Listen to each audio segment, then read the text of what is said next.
കോമ്പണൻറ്റോ ഡിവിഡൻറ്റോ rule. എന്താണ് കോമ്പണൻറ്റോ ഡിവിഡൻറ്റോ rule എന്ന് നമുക്ക് നോക്കാം. എ ബൈ ബി സമം സി ബൈ ഡി ആയാൽ A plus B by A minus B സമമാണ് C plus D by C minus D. അതായത് രണ്ട് ഭിന്നസംഖ്യകൾ തുല്യമാണെങ്കിൽ ആദ്യത്തെ ഭിന്നസംഖ്യയുടെ അംശവും ഛേദവും തമ്മിൽ കൂട്ടുക, ആദ്യത്തെ ഭിന്നസംഖ്യയുടെ അംശവും ഛേദവും തമ്മിൽ കുറയ്ക്കുക. ഇത് തമ്മിൽ ഹരിച്ചാലും രണ്ടാമത്തെ ഭിന്നസംഖ്യയുടെ അംശവും ഛേദവും തമ്മിൽ കൂട്ടുക, ആ ഭിന്നസംഖ്യയുടെ അംശവും ഛേദവും തമ്മിൽ കുറയ്ക്കുക.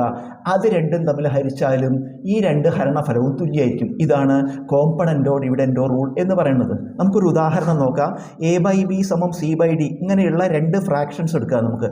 ഉദാഹരണമായിട്ട് ഇപ്പോൾ 3/6 ഒരു ഭിന്നസംഖ്യയാണ്. ഇതിന് തുല്യമായൊരു ഭിന്നസംഖ്യ എങ്ങനെ ഉണ്ടാക്കുക? ഈ അംശത്തിനെയും ഛേദത്തിനെയും ഒരേ സംഖ്യ കൊണ്ട് ഗുണിക്കുക. ഇപ്പോൾ 2 കൊണ്ട് ഗുണിച്ചാൽ 2×3 = 6, 12. അപ്പോൾ 3/6ഉം 6/12 തുല്യമാണ്. കാരണം 3/6ൻ്റെ സമാന ഭിന്നാണ്.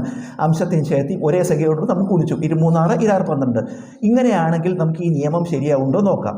3/6 സമം 6/12 ആയാൽ എ പ്ലസ് ബി എന്താ വരിക?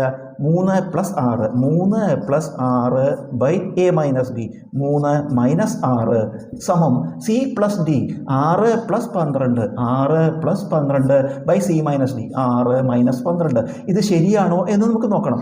3ഉം 6ഉം കൂട്ടുമ്പോൾ 9/3 3 6 കുറച്ചാൽ -3 സമം 6ഉം 12 കൂട്ടിയാൽ 18/6 12 കുറച്ചാൽ -6.